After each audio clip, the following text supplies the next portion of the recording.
Assalamualaikum warahmatullahi wabarakatuh. Alhamdulillahirrabbilalamin. Wassalatu wassalamu ala asrofil anbiya'i wal mursalin Sayyidi khuril muhajirin wa ala alihi washabihi ajmain, amma ba'du. Apa kabar sahabat Nibras dimanapun Anda berada? Tentunya yang sekarang terus stay tune di NBR Story ya. Kita hari ini mengundang seseorang yang luar biasa. Siapakah beliau?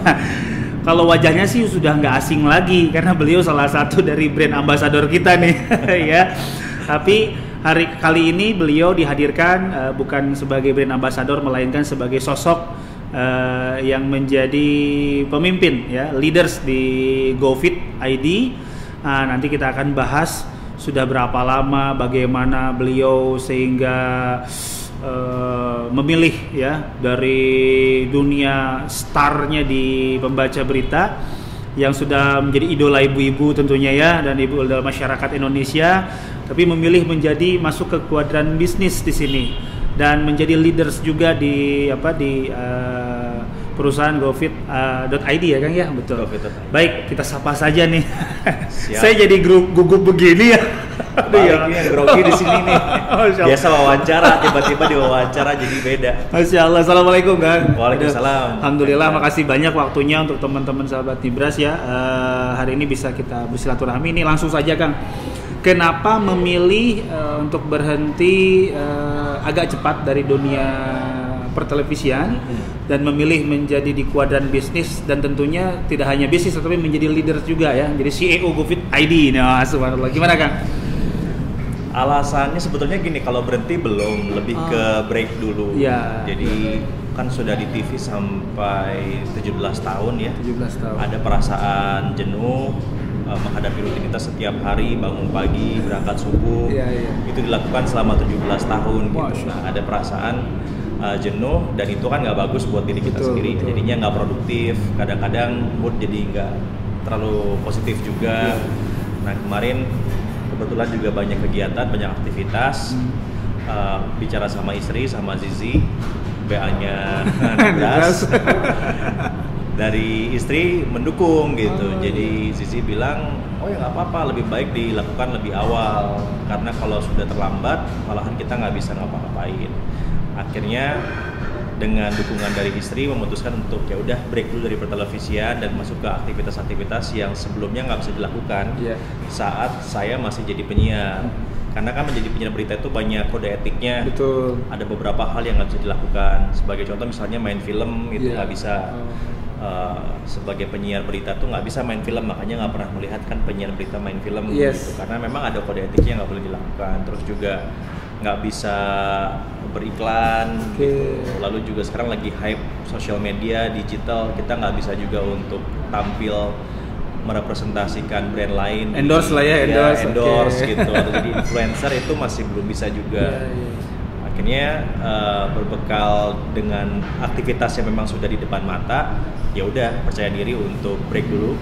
Kita nggak tahu, belum ada rencana kapan akan kembali lagi. Kalau tawaran sih sebetulnya terus ada ya, untuk datang lagi ke TV gitu. Hanya sekarang sebetulnya lagi menikmati proses istirahatnya selama setahun ini dari televisi, dan aktif di digital ya, di digital sebagai influencer, sebagai aktor juga gitu, sebagai aktor juga.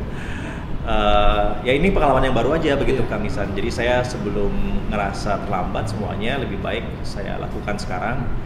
Nanti nggak penasaran gitu, ya nggak penasaran pada saat udah nggak produktif lagi, saat mungkin gue secara fisik nggak lagi se-fit sekarang gitu, nggak lagi penasaran, aduh dulu tuh kenapa ya nggak main film, aduh dulu tuh kenapa ya nggak memulai jadi influencer misalnya gitu. Jadi motivasinya awalnya itu Kang, jadi lebih karena saya ngerasa udah 17 tahun kayaknya untuk break sekarang saatnya. Belum memutuskan berhenti, tapi lebih kepada break dulu. Dan mencoba semua aktivitas yang sebelumnya belum bisa dilakukan saat lagi jadi penyiar gitu.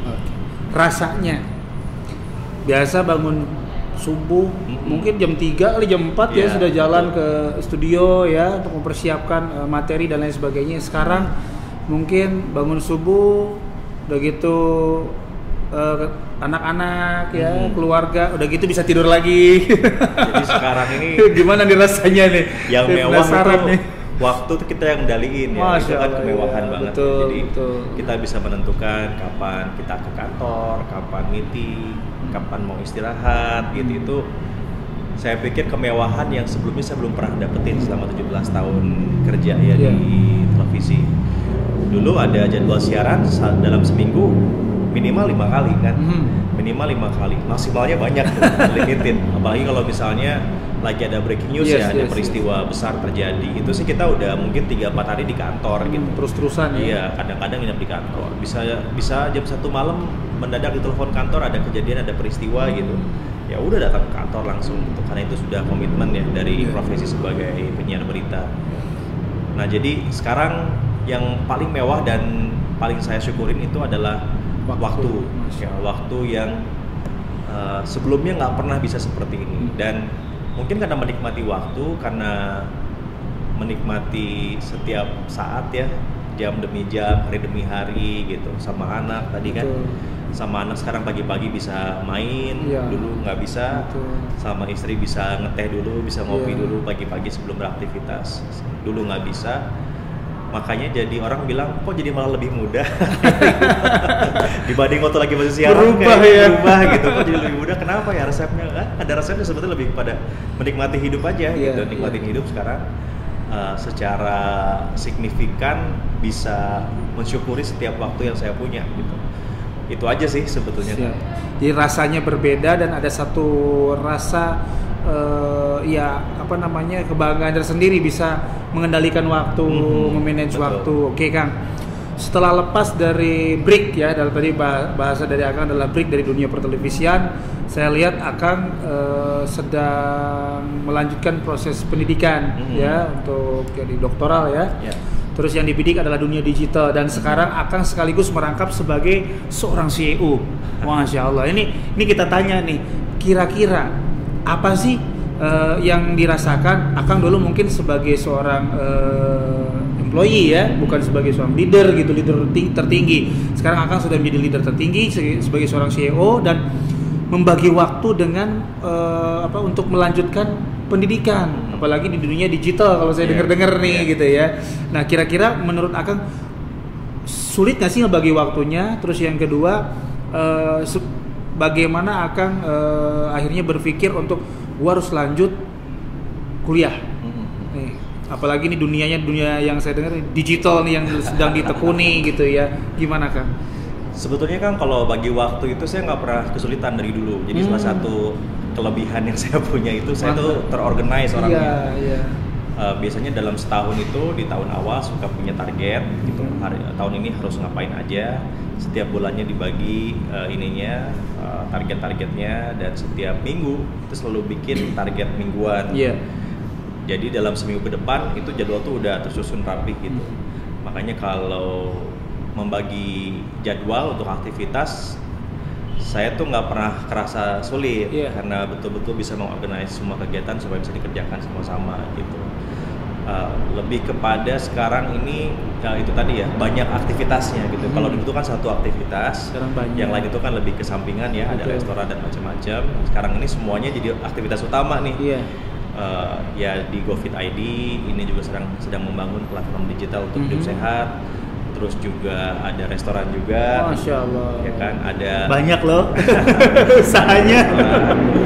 Ada kuliah juga yang lagi diberesin, ngambil doktoral digital, ngajar juga sama, sambil ngajar di beberapa kampus.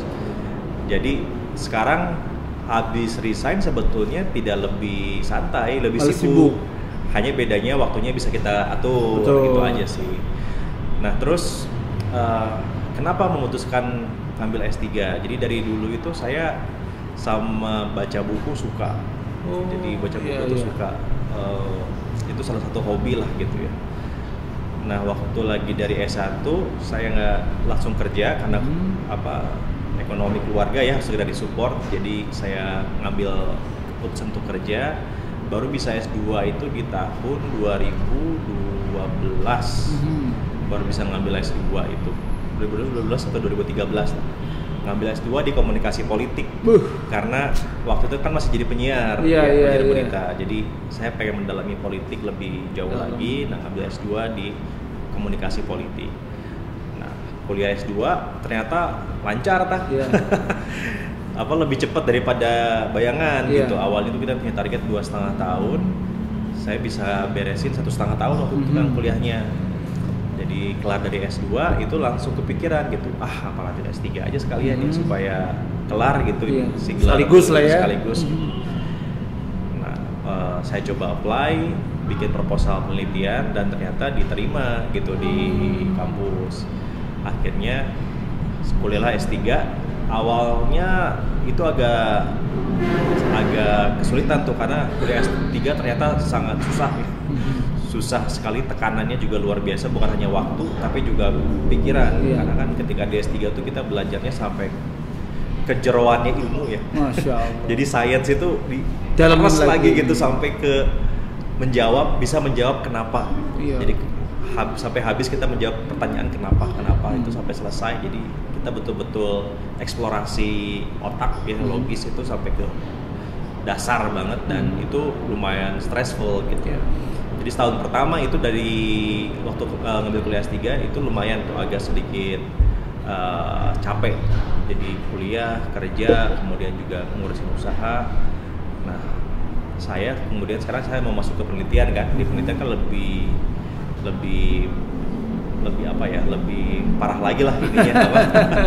Lebih dalam lagi ya. Dalam lagi gitu. Karena itu udah teori kita sendiri. Betul. Kan kita bikin teorinya bisa dipertanggungjawabkan ke dewan profesor gitu ya, dewan promotor. Ya kita betul-betul harus sampai cari argumentasi sampai ke dasar gitu ya, sampai ke filosofisnya. Nah, itu juga jadi alasan kenapa akhirnya untuk resign dulu dari pekerjaan di biar fokus. Gitu. Nah, along the way sambil ke S3 kemudian digital ini lagi naik dan kemudian saya jadi kalau kata orang tuh kalau udah di S3 itu menemukan teori itu kayak jatuh cinta, kayak jodoh gitu. Jadi orang tuh nggak tahu sebenarnya nanti akan ke teori mana nih yang akan digelutin gitu. Tapi tiba-tiba nyantol ke situ aja. Nah, saya nggak tahu gimana lagi kuliah tiba-tiba nyantolnya tuh ke komunikasi digital nih. Deket banget, sangat intensif ininya. Hubungan saya dengan teori-teori digital ini gitu. Karena teori digital itu di komunikasi belum dieksplor terlalu jauh.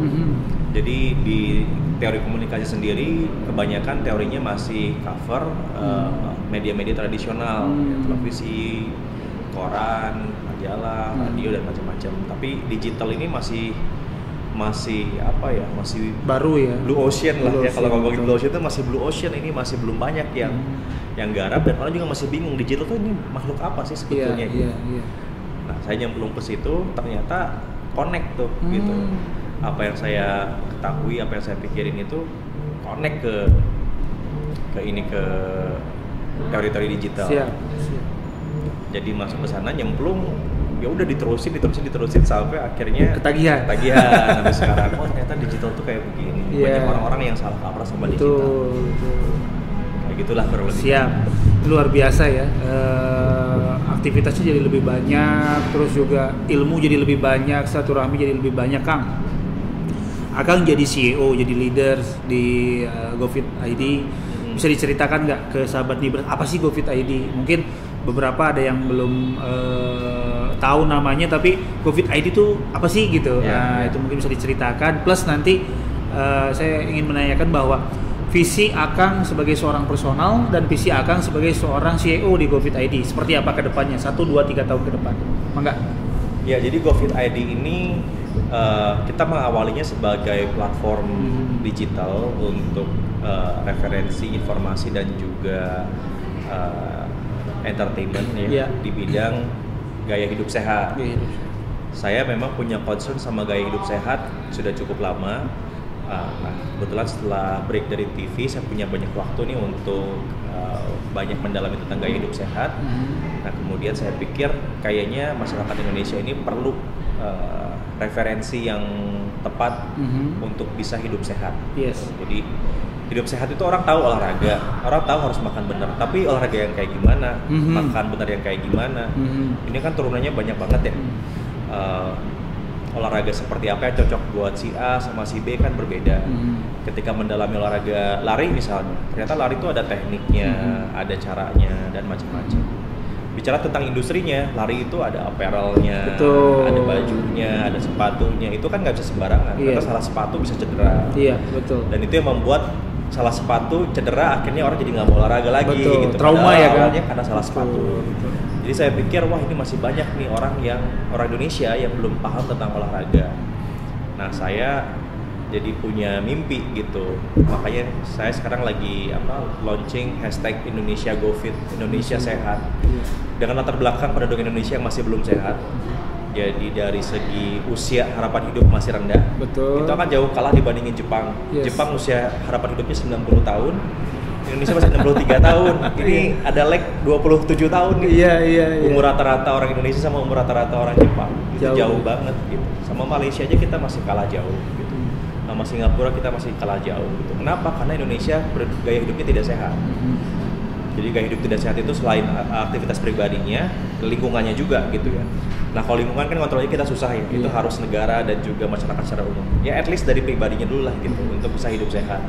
Supaya orang bisa go fit, jadi lebih sehat gitu. Nah dengan latar belakang itulah kemudian saya pengen jadi bagian dari sejarah Indonesia nanti untuk membuat Indonesia jadi jauh lebih sehat. Mimpinya simpel aja, semakin lama semakin banyak orang olahraga, semakin lama semakin ramai namanya Car Free Day. Semakin lama orang semakin banyak yang lari, yang yoga, yang sepedaan, yang nge-gym dan macam-macam. Semakin lama semakin banyak tumbuh warung-warung atau restoran-restoran atau minuman-minuman sehat, ya sehingga orang-orang tuh untuk hidup sehat tuh gampang gitu. Jadi kalau bicara visinya GoFit apa? Visinya kita adalah membuat Indonesia lebih sehat. Indonesia GoFit itu tujuan kita gitu. Dan itu juga inline sama tujuan pribadi saya sekarang gitu. Karena saya nggak muda lagi. Tapi terlihat muda. Nggak muda lagi. Sosoknya luar biasa ini. Jadi ya udah, saya juga harus hidup sehat. Nah sekalian juga dengan membangun medianya sehingga insight-insight yang saya punya dan juga teman-teman lain punya itu bisa disebarkan ke banyak orang. Yes. Oke Kang, jadi visinya luar biasa. Kalau bahasa saya dulu ingat itu ya, mengolahragakan masyarakat dan memasyarakatkan olahraga. Itu sudah hilang, sekarang dibangkitkan lagi. Dan satu kalimat yang unik ya, menurut saya, Kang Prabu ingin menjadi bagian dari sejarah ya Indonesia sehat gitu ya, Indonesia bangkit dari terus juga tadi ada perbandingan dengan negara Jepang dan lain sebagainya ya. Dan indahnya menjadi bagian sejarah itu dicatatnya oleh tinta emas. Kang, pertanyaan nih ya, sambil nanti saya minta closing statement. Menurut Akang sebagai seorang pemimpin sekarang, pemimpin seperti apakah yang dibutuhkan, baik itu di korporat ya, apalagi saya agak sedikit nanya politik nih. Aduh, nggak apa-apa lah ya. Di korporat ataupun di dunia politik, di dunia manapun, pemimpin seperti apa sih yang harus aware dengan kondisi new normal ini? Karena saya melihat gaya-gaya pemimpin yang lama tidak bisa dipakai sekarang di new normal, bahkan mungkin cenderung akan ditinggalkan gitu oleh para followersnya ya. Dan mudah-mudahan ini ada sedikit masukan dari Kang Prabu untuk seluruh sahabat Nibras yang sekarang menjadi pemimpin dimanapun lah, pemimpin di keluarga, pemimpin di bisnisnya, atau mungkin juga jadi pemimpin di dewan legislatif atau mungkin juga di partai politik. Nah ini bisa dijadikan insight gitu apa yang disampaikan oleh Kang Prabu. Mangga Kang. Yang jelas new normal kemarin ini mengkonfirmasi bahwa dunia sedang beralih ke serba digital. Gitu ya. Jadi new normal kemarin atau pandemi kemarin dan kehidupan new normal ke depan, kita bisa menyimpulkan, mengkonfirmasi bahwa manusia sekarang ini, manusia ke depan itu nggak bisa lepas dari namanya teknologi digital. Sehingga pemimpin yang dibutuhkan sekarang adalah pemimpin yang membuka visinya pada teknologi baru gitu. Switch-nya udah terlalu cepat sekarang ini. Kalau kemarin orang masih berpikir meeting udahlah meeting biasa aja gitu kan, lebih efektif, lebih apa. Pandemi kemarin memaksa kita untuk meeting lewat aplikasi. Lewat internet. Dan ternyata bisa, ternyata efektif, ternyata efisien. Ya, banyak perusahaan yang bisa cut loss karena meetingnya dibuat jadi online gitu. Pertemuan sama mitra, sama distributor dan macam-macam bisa online, ternyata bisa dan efektif aja gitu. Jadi pandemi kemarin itu kayak membuka mata banyak orang bahwa dilakukan dengan digital juga efektif, gak hanya efisien tapi juga efektif gitu. Nah ini pasti kebiasaannya akan terus dilakukan ke depan kan, karena toh ternyata sudah bisa dilakukan secara digital dan macam-macam lah gitu, bahwa teknologi itu menjadi bagian yang inherent sama yang namanya bisnis gitu. Dan juga sama negara tentunya gitu. Dalam skop yang lebih besar, negara juga sekarang harus menjadi negara yang ramah digital, mau tidak mau gitu. Contohnya sekarang online learning gitu ya sudah menjadi satu habit, kebiasaan baru. Anak saya di rumah, sekolah itu dari rumah sekarang gitu, nggak lagi ke sekolah langsung ya. Iya, nggak lagi datang ke sekolah. Wah itu banyak banget positif. Satu, jalanan jadi nggak macet. Betul. Ya nggak, anak-anak juga jadi bersih. Betul. Hidupnya gitu, karena kan ke sekolah kita nggak tahu dia pegang apa dan macam-macam. Makanan lebih terjaga buat si anak. Dan juga pendidikannya lebih terkontrol. Betul. Anak-anak kan kita kelihatan oh dia belajarnya benar atau enggak. Itu kalau di sekolah kita nggak tahu gitu. Yes. Jadi ternyata online learning juga bisa efektif nih. Mungkin nanti pun ketika sekolah sudah jadi normal, pandemi ini sudah usai, bisa jadi sekolah itu jadi 3 hari digital, 2 hari betul. di sekolah. Bisa jadi kayak begitu bentuknya betul, gitu. Betul. Untuk bisa ya biar ramah lingkungan dan macam-macam gitu ya. Dan anak-anak ternyata bisa belajar, tetap bisa seperti biasa.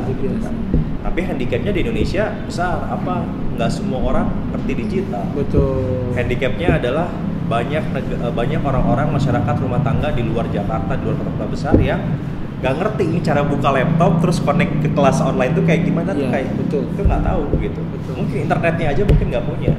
Nah itu jadi handicap besar buat negara kita gitu, sehingga penting banget membangun visi Indonesia digital gitu. Karena sudah tidak mungkin lagi kita berkompetisi dengan negara lain kalau kitanya juga nggak ramah digital. Itu sih udah jelas ya. Negara-negara maju, walaupun sekarang Indonesia dimasukkan sebagai negara maju ya, kabar terbaru kan seperti itu. Nggak ada yang nggak melek digital, semuanya melek digital. Jadi digital ini adalah parameter yang harus segera dipenuhi oleh negara kita gitu. Sehingga pemimpinnya juga harus ngerti banget, bukan hanya tentang teknologi tapi juga tentang siapa pengguna digital, which is itu anak-anak muda, generasi millennials gitu ya. Sehingga leadershipnya juga nggak bisa kayak dulu. Leadership zaman dulu itu kan serba kompetisi ya. Jadi satu karyawan dengan karyawan yang lain tuh diadu mana yang paling bagus gitu kan. Kalau zaman dulu kan kayak gitu cara leadership, seni memimpinnya seperti itu kan. Si A lebih bagus makanya si A promosi gitu. Si B nggak bagus ya udah si B mah nggak usah dinaik gitu. Tapi zaman sekarang kan leadershipnya beda gitu, karena generasi milenial tuh nggak suka kompetisi, sukanya kolaborasi. Ada si A, ada si B, si A itu bagusnya apa, si B bagusnya apa, ya udah kawinin deh, supaya bisa lebih menghasilkan sesuatu gitu. Kan sekarang gaya pemimpinnya udah berbeda gitu. Nah jadi kalau pemimpin kolot ini masih dengan sikap yang lama, selain dari bisnisnya juga udah nggak bisa gerak ya, karena kan bisnisnya sudah beralih shifting ke digital. Yang kedua juga secara organisasinya juga sudah berubah, karena kan organisasi perusahaan setua apapun pemimpinnya, stafnya malah anak-anak muda. Betul. Stafnya kan anak-anak muda, itu berarti generasi milenial, gitu. Generasi yang memang udah melek sama digital. Bayangkan gap komunikasinya seperti apa antara pemimpin yang nggak ngerti sama generasi muda, sama generasi milenial, nggak ngerti sama teknologi. Ini bawahannya gerbongnya gitu ya. Melek banget sama digital. Yang ada apa? Akhirnya kan jadi kehilangan karisma si leadernya gitu. Bos gua mah kagak ngerti kayak gini-gini. Bos gua mah kayak gini. Udahlah, pindah aja ke kantor lain. Jadi akhirnya kayak gitu. Betul. Ya itu hal contoh hal sederhana ya. Bahwa kenapa penting untuk masa new normal ke depan, pemimpin itu nggak harus muda, tapi minimal membuka diri pada kehidupan baru yang semuanya menggunakan teknologi sekarang. Dan kemudian usernya, artinya juga si staffnya, pasarnya, marketnya, itu juga adalah generasi pengguna teknologi. Baik Kang Prabu, sedikit mungkin kalimat terakhir untuk teman-teman sahabat Nibras dalam new normal ini Kang. Ya buat sahabat-sahabat Nibras, yang pertama adalah manusia itu diberikan kekuatan untuk selalu survive, insting bertahan, naluri bertahan dari Allah itu diberikan gitu ya. Jadi yang membedakan kita dengan makhluk yang lain adalah kita tuh bisa bertahan hidup melawan pressure apapun, termasuk pressure pandemi sekarang ini. di masa pandemik ini kan nggak mudah semuanya. Betul. Pekerjaan susah, bisnis juga nggak gampang gitu. Tapi ini adalah saat kita untuk bertahan dan juga yang paling penting tetap melakukan apa yang harus dilakukan gitu. Jangan sampai berhenti, jangan sampai menyerah. Opportunity di depan, mimpi di depan masih sangat terbuka untuk kita capai. Dan justru malahan nilai positifnya adalah sekarang semuanya ke riset balik. Opportunity jadi milik semua orang. Karena pengusaha-pengusaha besar lagi bingung ngurusin karyawan. Artinya bisnis-bisnis itu sekarang lagi keset di level yang sama. Sebelum pandemik ada bisnis besar, ada bisnis menengah, ada bisnis kecil. Ini jaraknya jauh banget. Sekarang makin dekat jaraknya gitu antara bisnis kecil, bisnis menengah dan bisnis besar itu dekat. Karena bisnis besar potensi ruginya jadi besar sekarang ini. Artinya kalau punya usaha, ini saat yang tepat untuk membesarkan usahanya. Kalau untuk pekerja, ini juga saat yang tepat untuk menemukan kembali di mana tepatnya kita bekerja. Baik. Terima kasih Kang Prabu atas waktunya. Terima Kansa. kasih juga atas insight-insightnya. Satu hal yang ingin saya sampaikan bahwa menjadi seorang pemimpin harus bisa mengambil keputusan. Keputusan yang diambil oleh Kang Prabu ini merubah segalanya, sampai mungkin kegiatan-kegiatan pun berubah, adaptasi dengan kebiasaan baru pun jadi lebih banyak ya dan lain sebagainya. Jadi pemimpin itu butuh membuat keputusan-keputusan yang terbaik ya, sehingga nanti bisa menjadi manfaat untuk dari hasil keputusan tersebut. Baik sahabat Nibras dimanapun Anda berada, terima kasih atas atensinya. Tentunya kita akan ketemu lagi nanti dengan tokoh-tokoh yang lain tentunya yang luar biasa, yang dahsyat lagi. Dan mohon maaf atas segala kekurangan. Saya Ihsan dan Kang Prabu mohon pamit undur diri, sampai ketemu lagi nanti. Wassalamualaikum warahmatullahi wabarakatuh. Waalaikumsalam.